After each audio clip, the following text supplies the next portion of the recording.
کی کتابوں میں ہے کہ قیامت کا جب قریبی زمانہ ہوگا تو یاجوج ماجوج نکلیں گے. 16 پارے میں ہم پڑھ چکے ہیں. یاجوج ماجوج نکلیں گے اپنے اپنے ڈیروں سے ٹھکانوں سے اور پوری دنیا میں پھیل جائیں گے اور پورا جو دنیا کا نظام ہے اس کو تہس نہس کر دیں گے اور زیر و زبر کر دیں گے. ختم مطلب عجیب و غریب نظام کو بگاڑ کے رکھ دیں گے. اور وہ کہیں گے کہ دیکھو دنیا والوں پر تو ہم غالب آ گئے ہیں, دنیا والوں پر ہم غالب آ گئے ہیں, اب آسمان والے پر غالب آتے ہیں. جس طرح فرعون کہہ رہا تھا نا میں دیکھوں کہ خدا ہے کہ نہیں, اسی طرح وہ اس طرح کی باتیں کریں گے. دنیا والوں پر تو ہم غالب آ گئے ہیں, اب آسمان والے پر غالب آنا چاہتے ہیں تو وہ تیر ماریں گے آسمان کی طرف, وہ تیر ماریں گے. حدیث میں آیا کہ اللہ کی طرف سے یہ آزمائش ہوگی, امتحان ہوگا کہ اللہ کی قدرت, اللہ ان تیروں کو خون سے رنگین بنا کر تیر واپس گریں گے تو خون سے رنگین ہوں گے. تو وہ یاجوج ماجوج کہیں گے دیکھو زمین والوں پر تو ہم نے غلبہ حاصل کر لیا, آسمان والے کو بھی ہم نے مار دیا ہے, دیکھو ہم نے تیر مارے تھے اور یہ اس کے خون سے رنگین ہو کر واپس آئے. یا قوم لکم الملک اليوم ظاہرین فی الارض فمن ینصرنا من بأس اللہ ان جاءنا قال فرعون ما اریکم الا ما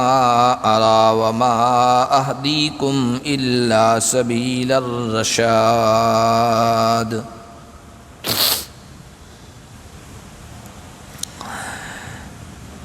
آج کے درس کا آغاز ہم اللہ کے فضل و کرم سے سورہ المؤمن کی آیت نمبر 29 سے کر رہے ہیں.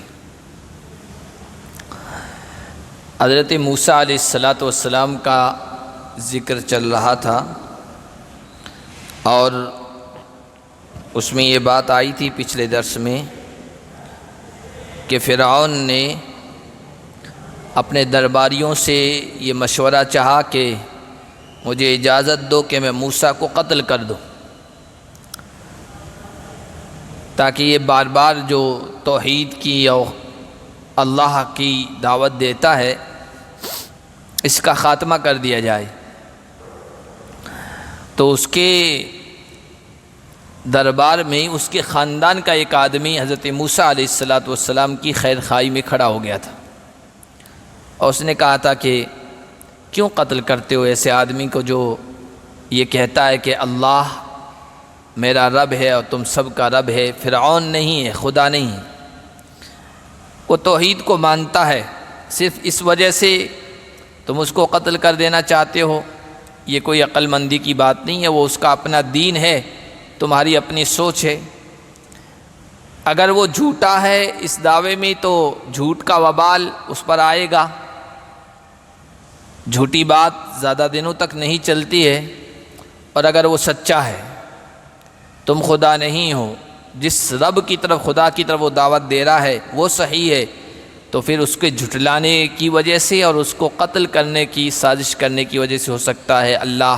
کا عذاب تمہیں آ پہنچے. یہ تو فرعون کے خاندان کے اس آدمی نے فرعون سے بات کی اور اس کے متعلقین سے. پھر جو دوسرے لوگ تھے اپنی قوم کے, ان سے کہا جو آج ہم نے آیت پڑھی اس میں کہ اے میری قوم کے لوگوں, آج تم موسیٰ کو قتل کرنے کے در پہ ہو اور سازش کر رہے ہو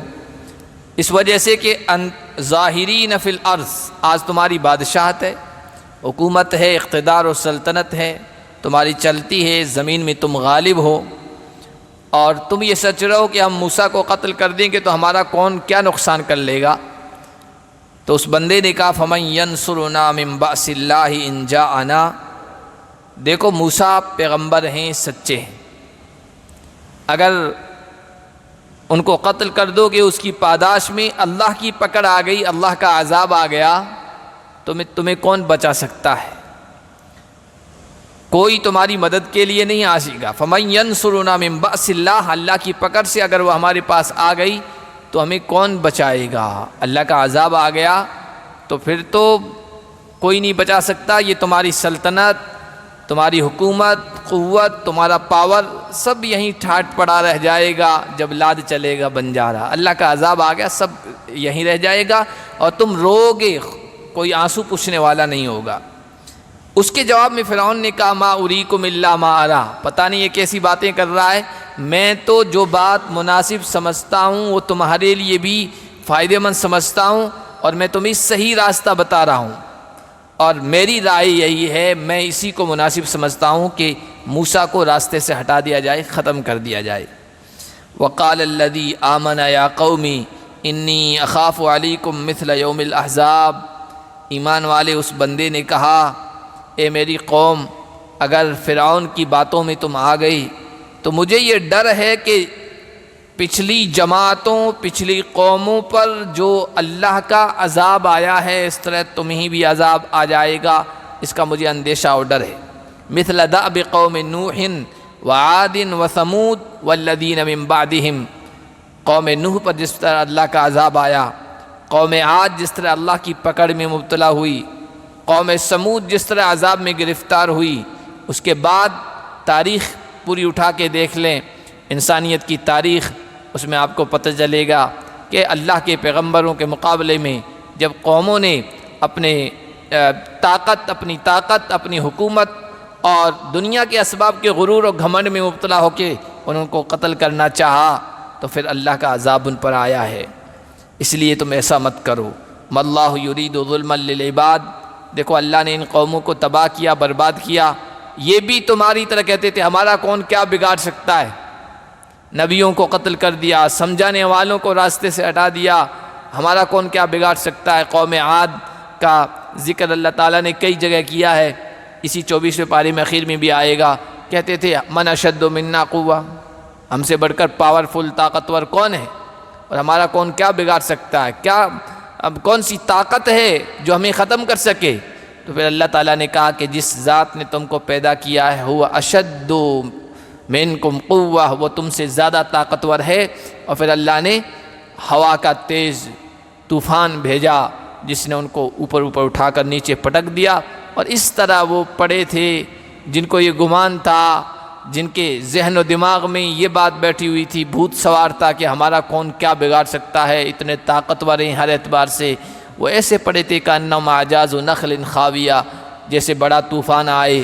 پانی کا طوفان یا ہوا کا طوفان، آندھی کا، اور اس کے بعد لمبے تڑنگے کھجور کے درخت پڑے ہو، اس طرح وہ پڑے ہوئے تھے۔ تو کہا کہ اس طرح قوموں پر جو عذاب آیا ہے کہیں تم پر نہ آ جائے، مجھے ڈر ہے۔ وَيَا قَوْمِ إِنِّي أَخَافُ عَلَيْكُمْ يَوْمَ التَّنَادِ،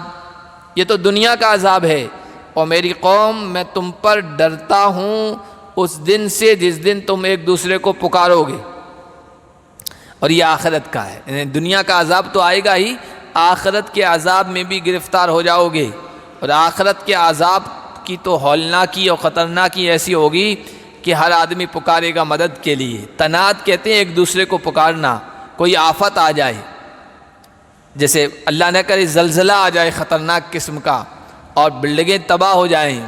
یا طوفان خطرناک قسم کا آ جائے، پانی کا طوفان، سیلاب کا طوفان، یا کوئی اور آفت آ جائے، یا کوئی بس سواریوں سے بھری ہو یا ٹرین سواریوں سے بھری ہو اور کوئی حادثہ ہو جائے، پھر دیکھیے لوگ کیسے پکارتے ہیں،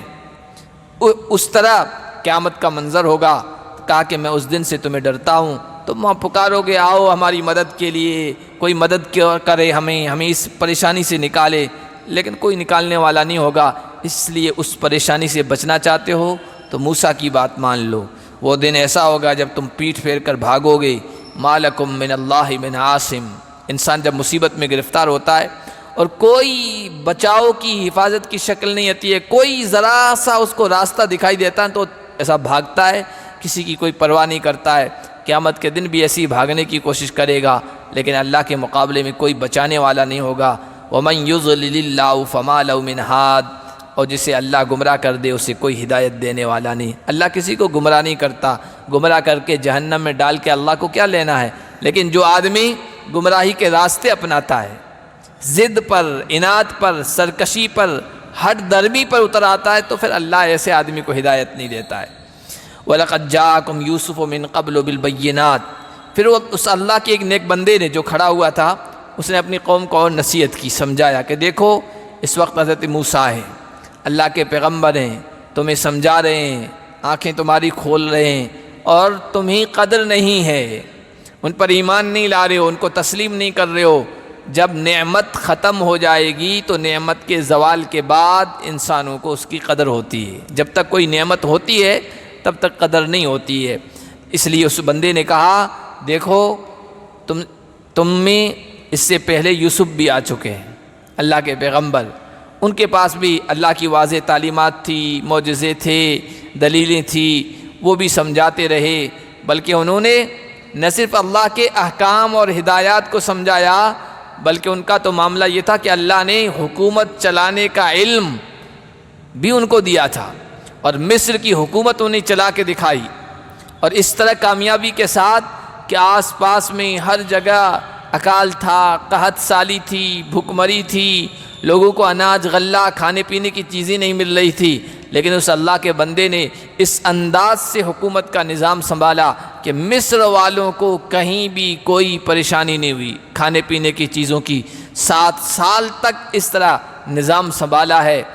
وہ بھی اللہ کے پیغمبر تھے، انہوں نے بھی اس وقت قوم کو سمجھایا تھا، چونکہ یہ فرعون ہی ہیں، مصر کے ہی رہنے والے تھے، حضرت یوسف بھی ان میں گزرے ہیں، تو کہا کہ پیغمبر بھی تھے، توحید کی دعوت بھی دے رہے تھے، حکومت کا نظام کامیابی کے ساتھ چلایا، لوگوں کو پریشانیوں سے نکالا،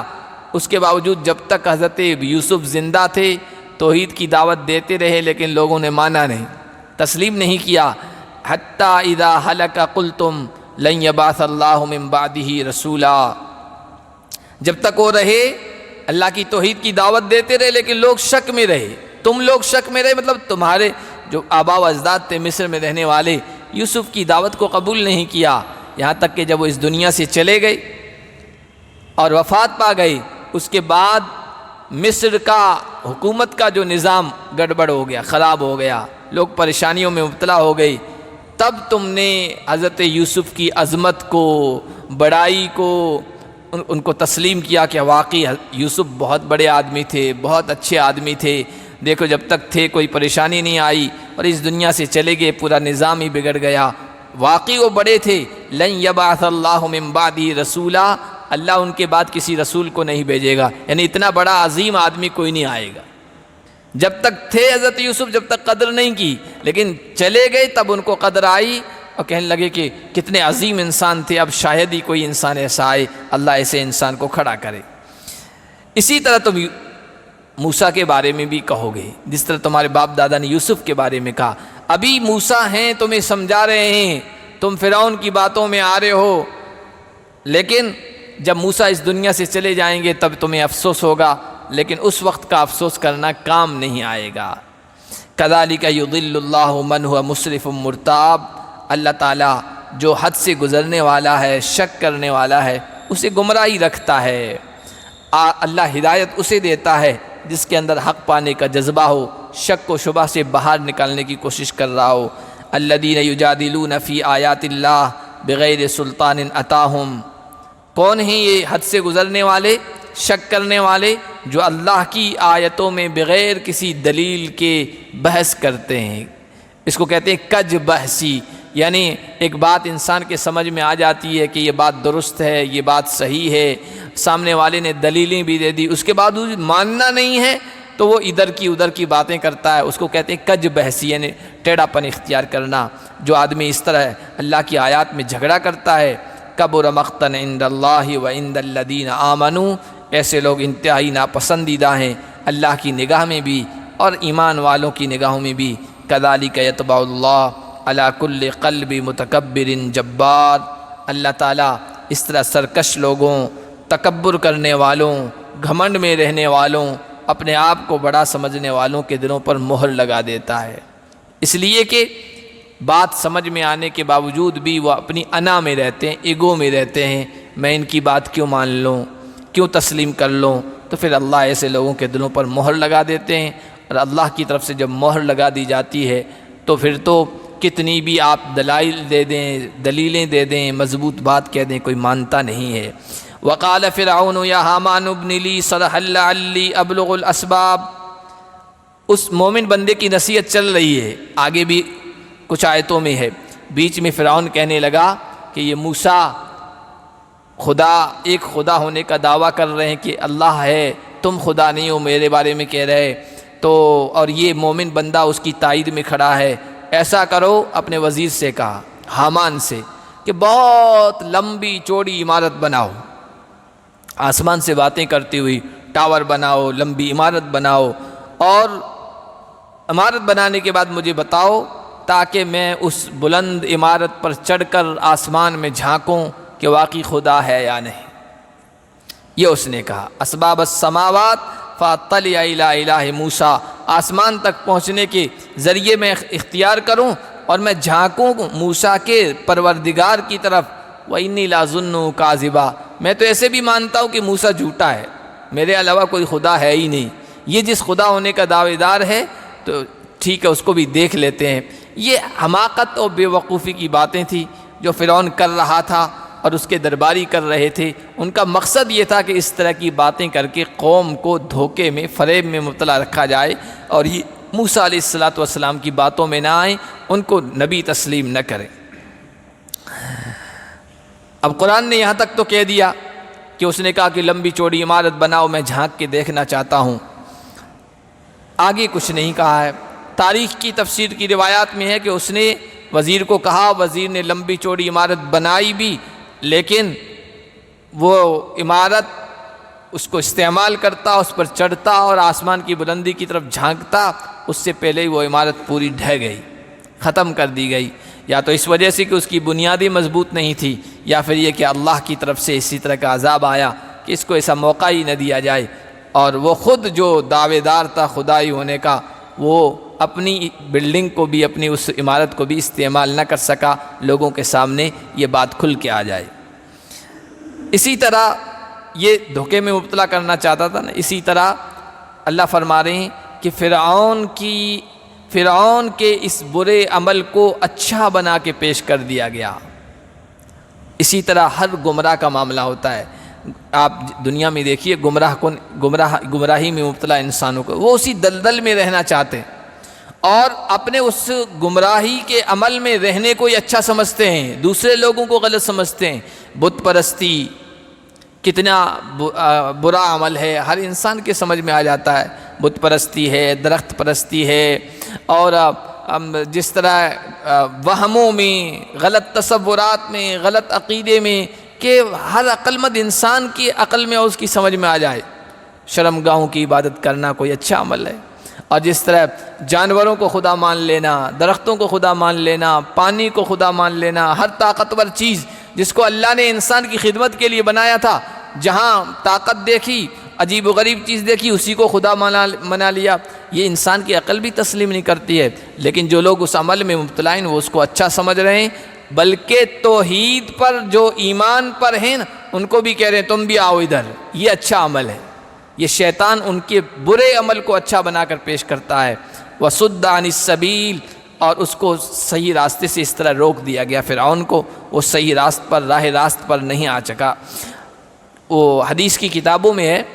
کہ قیامت کا جب قریبی زمانہ ہوگا تو یاجوج ماجوج نکلیں گے، 16 پارے میں ہم پڑھ چکے ہیں، یاجوج ماجوج نکلیں گے اپنے اپنے ڈیروں سے، ٹھکانوں سے، اور پوری دنیا میں پھیل جائیں گے، اور پورا جو دنیا کا نظام ہے اس کو تہس نہس کر دیں گے اور زیر و زبر کر دیں گے، مطلب عجیب و غریب نظام کو بگاڑ کے رکھ دیں گے، اور وہ کہیں گے کہ دیکھو دنیا والوں پر تو ہم غالب آ گئے ہیں، دنیا والوں پر ہم غالب آ گئے ہیں، اب آسمان والے پر غالب آتے ہیں۔ جس طرح فرعون کہہ رہا تھا نا میں دیکھوں کہ خدا ہے کہ نہیں، اسی طرح وہ اس طرح کی باتیں کریں گے، دنیا والوں پر تو ہم غالب آ گئے ہیں، اب آسمان والے پر غالب آنا چاہتے ہیں تو وہ تیر ماریں گے آسمان کی طرف، وہ تیر ماریں گے۔ حدیث میں آیا کہ اللہ کی طرف سے یہ آزمائش ہوگی، امتحان ہوگا کہ اللہ کی قدرت، اللہ ان تیروں کو خون سے رنگین بنا کر تیر واپس گریں گے تو خون سے رنگین ہوں گے، تو وہ یاجوج ماجوج کہیں گے دیکھو زمین والوں پر تو ہم نے غلبہ حاصل کر لیا، آسمان والے کو بھی ہم نے مار دیا ہے، دیکھو ہم نے تیر مارے تھے اور یہ اس کے خون سے رنگین ہو کر واپس آئے۔ اس دھوکے میں ان کو مبتلا کر دیا جائے گا، پھر ان کو بھی ہلاک کیا جائے گا، حدیث میں اس کی تفصیل آئی ہے۔ تو فرعون بھی اسی دھوکے میں مبتلا تھا۔ وما کید فرعون الا فی تباب، فرعون کی چالیں، فرعون کی سازشیں سب بیکار گئی۔ نہ حضرت موسیٰ علیہ السلام کو قتل کر سکا، نہ حضرت موسیٰ کے پیغام کو ختم کر سکا، خود ہی تباہ و برباد ہو گیا۔ وقال الذی آمن یا قوم اتبعون اہدکم سبیل الرشاد۔ اب اسی ایمان والے کی نصیحت کو اللہ دوبارہ بیان کر رہے ہیں۔ فرعون نے یہ کہا تھا نا، میں جو سمجھ رہا ہوں وہ صحیح ہے،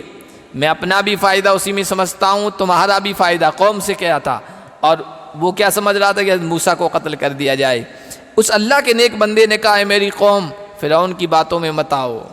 میری بات مان لو، میں تمہیں صحیح راستہ دکھا رہا ہوں، اور تم اس دنیا کی زندگی اور اس کے دھوکے میں مت پڑو۔ تم یہ سمجھ رہے ہو فرعون ہمارا حکمراں ہے،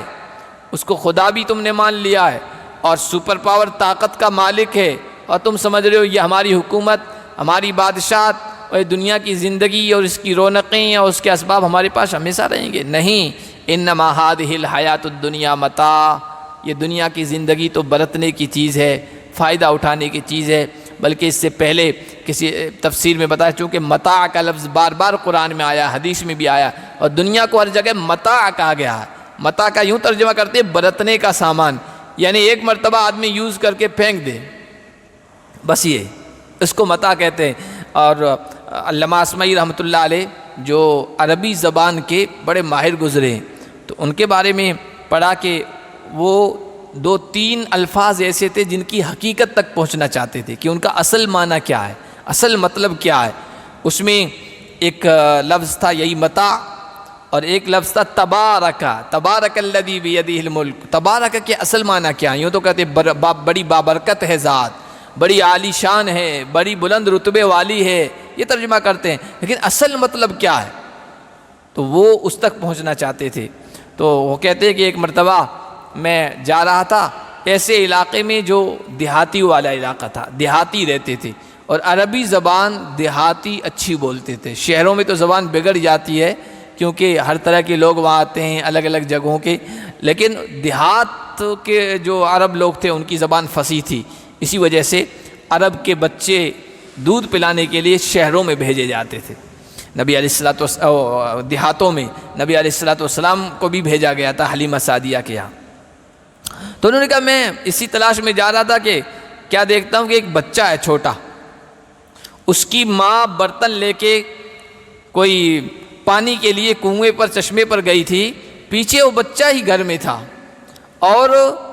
وہ کپڑا تھا جس کپڑے سے عام طور پر برتن صاف کیے جاتے ہیں اور برتن کو مانجا جاتا ہے یا صاف کیا جاتا ہے، وہ کپڑا تھا۔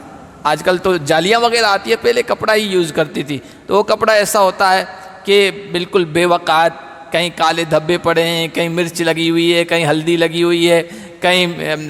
تیل لگا ہوا ہے، اس طرح کا وہ کپڑا ہوتا تھا۔ تو ایک کتے کا بچہ آیا اور اس نے اس کو اٹھا لیا،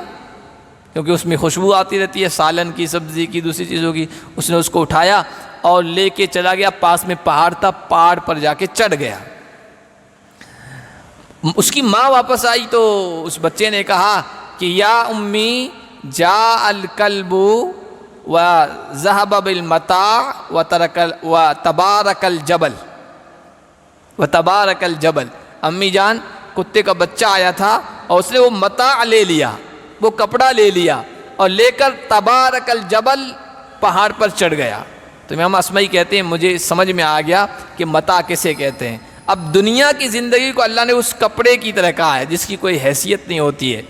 تو ہر جگہ قرآن نے یہی کہا، متاع برتنے کی چیز ہے، استعمال کرنے کی چیز ہے، استعمال کیا اس کے بعد پھینک دیا۔ دنیا کی زندگی کی یہی حقیقت ہے۔ وَإِنَّ الْآخِرَةَ هِيَ دَارُ الْقَرَارِ، اور یہ میری قوم کے لوگوں آخرت ہمیشہ رہنے والی ہے۔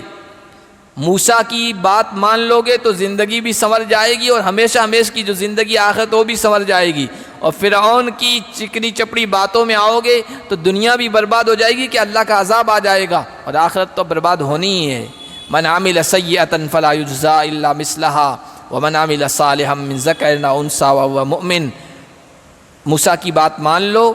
اور آخرت کی تیاری کر لو، کیونکہ اس دن کا سامنا تو کرنا ہی ہے، اللہ کے دربار میں پہنچنا ہے۔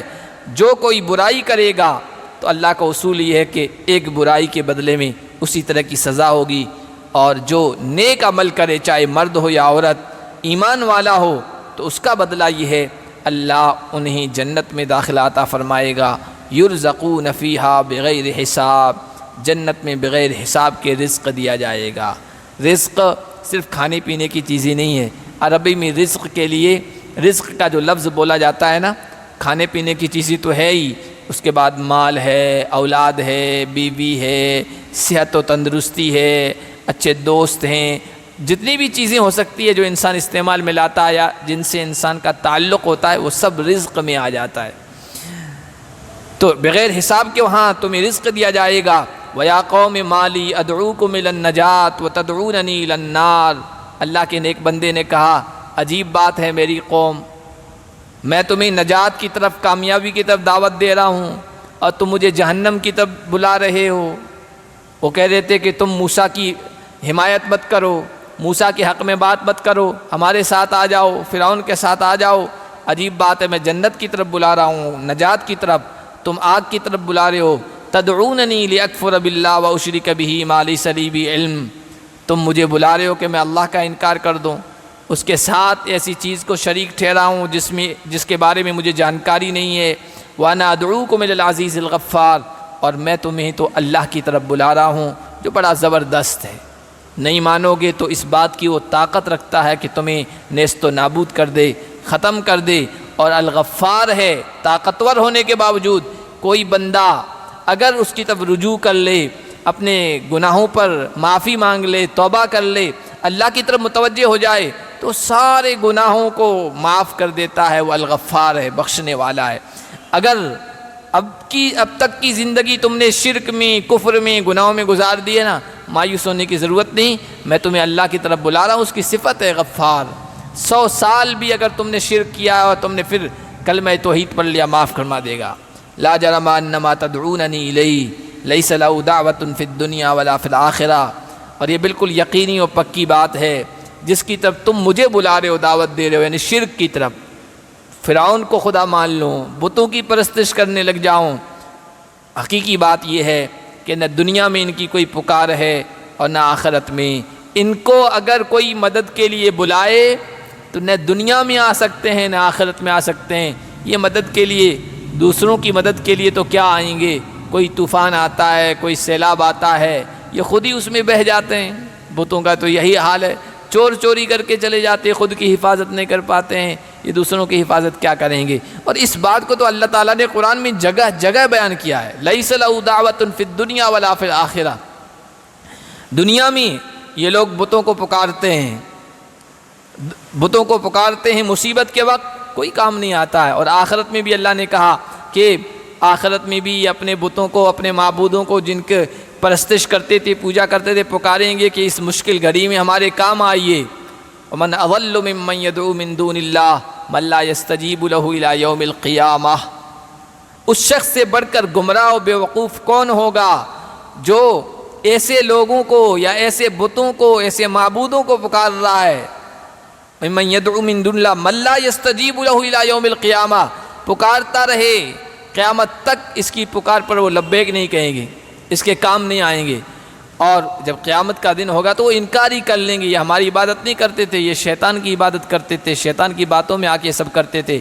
ہماری عبادت نہیں کرتے تھے۔ تو دنیا اور آخرت میں ان کے لیے کوئی ہے نہیں پکار۔ وَأَنَّ مَرَدَّنَا إِلَى اللَّهِ، اور یہ جان لو ہم سب کو اللہ کی طرف لوٹ کے جانا ہے۔ اگر آخرت میں کامیاب ہونا چاہتے ہو تو میری بات مان لو، وَأَنَّ الْمُسْرِفِينَ هُمْ أَصْحَابُ النَّارِ، اور تم حد سے گزر رہے ہو، فرعون کی باتوں میں آ کر اور موسیٰ کو قتل کرنے کا ارادہ کر کے اپنی حدوں کو پھلانگ رہے ہو، اور جو ایسا کرے گا وہ تو جہنم میں جائے گا۔ فَسَتَذْكُرُونَ مَا أَقُولُ لَكُمْ، اخیر میں کہہ دیا میری قوم کے لوگوں، آج میری بات تمہیں سمجھ میں نہیں آ رہی ہے، لیکن جو کچھ میں کہہ رہا ہوں تم یاد کرو گے، اور اس وقت کہو گے کاش ہم نے اس اللہ کے نیک بندے کی جو ہماری بھلائی چاہ رہا تھا، خیر چاہ رہا تھا، اس کی بات مان لی ہوتی۔ تم یاد کرو گے، فَسَتَذْكُرُونَ مَا أَقُولُ لَكُمْ وَأُفَوِّضُ أَمْرِي إِلَى اللَّهِ، میں اپنا معاملہ اللہ کے حوالے کرتا ہوں۔ یہی ایک ایمان والے کا انداز ہونا چاہیے، سمجھانے میں کوئی کسر باقی نہیں رکھنا چاہیے، نصیحت میں، خیر خواہی میں، ان کی بھلائی چاہنے میں کوئی کسر، کوئی کمی باقی نہیں رکھنا چاہیے۔ اس کے بعد بھی کوئی نہ سمجھے، حق بات کو قبول نہ کرے، صحیح بات کسی کے دل میں نہ اترے، تو وہ کہے کہ بھائی منوانا میرے ذمے نہیں ہے، میں نے تو بہت کوشش کر لی، اپنے دل کو جلا کے رکھ دیا، افوض امری الی اللہ، میں اپنا معاملہ اللہ کے حوالے کرتا ہوں۔ ان اللہ بصیر بالعباد، اللہ بندوں کو دیکھنے والا ہے، وہ میرے جذبے کو بھی جانتا ہے اور میرے کام کو بھی، میری کوشش و محنت کو بھی اس کے اعتبار سے وہ بدلہ دے گا۔ فوقاہ اللہ سیئات ما مکروا، اللہ فرما رہے ہیں اس اللہ کے نیک بندے نے اپنا حق ادا کر دیا، اپنی ذمہ داری پوری کر دی، پھر اللہ نے ان کی بری تدبیروں، سازشوں، چالاکیوں سے اس کی حفاظت کر دی۔ کس طرح حفاظت کی؟ تفسیر کی روایات میں، تاریخ کی باتیں ہیں، کوئی حدیث میں تو نہیں آیا ہے، تاریخ کی کتابوں میں یہ نقل کیا گیا کہ اس اللہ کے نیک بندے کے سلسلے میں بھی وہ قتل کرنے کے ارادے سے آگے بڑھے، تو یہ اللہ کا نیک بندہ بھاگا اپنی جان بچانے کے لیے، پہاڑوں کا کوئی علاقہ تھا وہاں روپوش ہو گیا، جا کے چھپ گیا۔ فرعون نے پیچھے 1000 اپنے فوجی بھیجے، 500 فوجی اس کی تلاش میں اندر تلاش کرتے کرتے پہاڑوں پر چڑھتے چڑھتے تباہ و برباد ہو گئے، ختم ہو گئے۔ 500 واپس آئے ناکام، فرعون کو آیا غصہ، کیسے بغیر خالی ہاتھ کے اس کو پکڑے بغیر واپس آ گئے، ان 500 کے بارے میں حکم دیا ختم کر دو ان کو۔ بادشاہوں کا رواج تھا، ان کی زبان میں جو آیا وہی فیصلہ ہوتا تھا، تو 1000 اس کے فوجیوں کو اس اللہ کے نیک بندے کے خلاف سازشیں کرنے کا ترتیب اس طرح تباہ و برباد کر دیا گیا، اور ان کی سازشیں کامیاب نہیں ہوئی، اللہ نے اس کو بچا لیا۔ پھر جب حضرت موسیٰ علیہ السلام سمندر پار کر کے گئے نا، تو اس میں اللہ کا یہ نیک بندہ بھی تھا، اس کی بھی حفاظت ہوئی۔ وحاق بآل فرعون سوء العذاب، فرعون کے ماننے والوں کو برے عذاب نے آ کے گھیر لیا۔ دنیا کا برا عذاب یہ ہوا کہ سمندر میں ڈبو دیے گئے، اور اس کے بعد ان کے ساتھ کیا معاملہ پیش آیا، آگے 1-2 آیتوں میں اس کے متعلق